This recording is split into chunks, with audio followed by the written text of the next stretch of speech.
And there's a silence that hits you when you walk through the gates of Feltham A. Not the silence of peace, but of lockdown. Doors shut, movement frozen. Young men, most of them still teenagers, kept behind doors for 21 or 22 hours a day. The walls echo not with rehabilitation, but with the muffled weight of systemic failure. HMPYOI Feltham A, a place meant to mould vulnerable and volatile youth into stable adults, is on the verge of collapse, and has been for years. This is a prison that has become defined not by what it provides, but by what it denies. Denial of education, denial of fresh air, denial of time outside the cell, denial of basic safety. At the time of this 2024 review, Feltham A was housing just 92 boys, down from over 250 just a few years ago. But fewer boys hasn't meant better outcomes. If anything, it has highlighted how deeply broken the institution truly is. The regime is so fractured, so consistently disrupted by staff shortages, violence, and chronic disorganization, that most children here spend the majority of the day alone in their cells. Entire days go by with no education. One inspector described it bluntly. Feltham doesn't deliver a school day, it delivers silence and steel. The official schedule is meaningless. Teachers are present, but pupils rarely arrive. Either they're locked behind doors or too disengaged to attend, and no one forces the issue, because the reality is, Feltham no longer functions. In the 3 months leading up to the review, there had been more than 30 serious assaults. Weapons are common: improvised shanks, weighted socks, sharpened plastic. Gangs form quickly. Violence is strategic. It's about respect and power. For many boys, their first lesson inside isn't how to reflect on their crimes. It's how to protect themselves in a war zone. Staff try to intervene, but they're outnumbered and often inexperienced.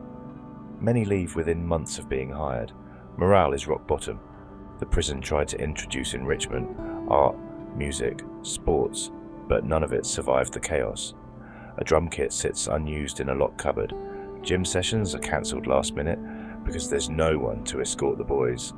The basketball court, once used for workshops on teamwork and conflict resolution, is now mostly empty, with only the CCTV watching. A handful of officers try, desperately, to offer some stability, but without enough staff, they can't even guarantee showers every day. Mental health is another crisis buried under the surface.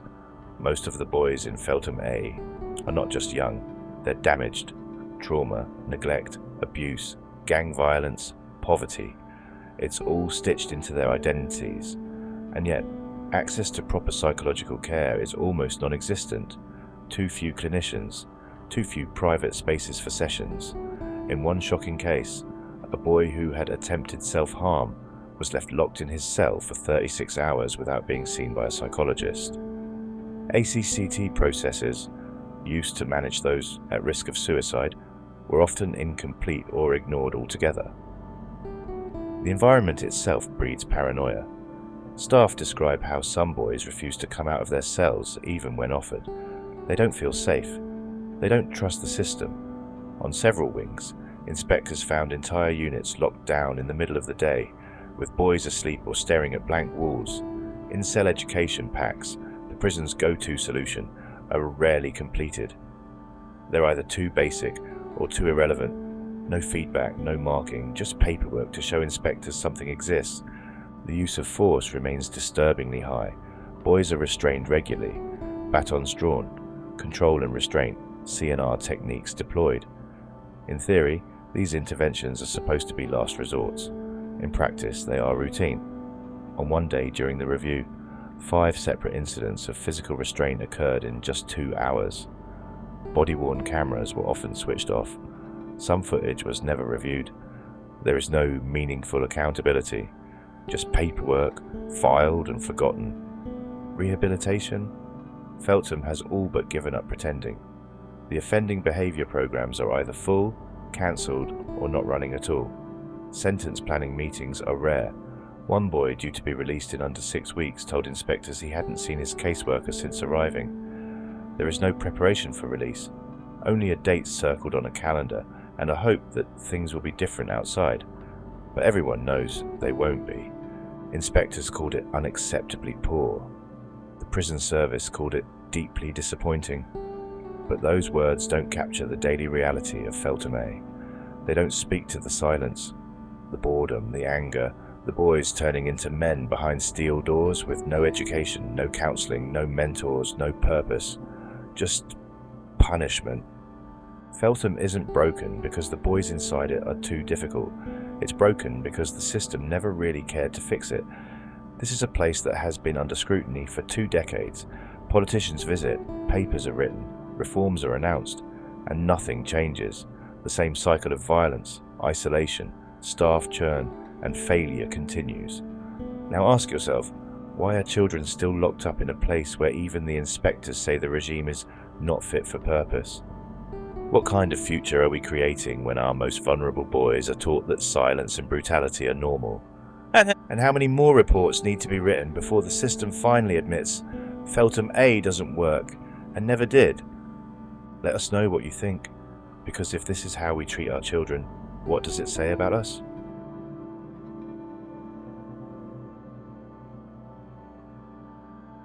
A 23-year-old female prison officer has been suspended amid allegations of an inappropriate relationship with an inmate at a facility already under intense scrutiny.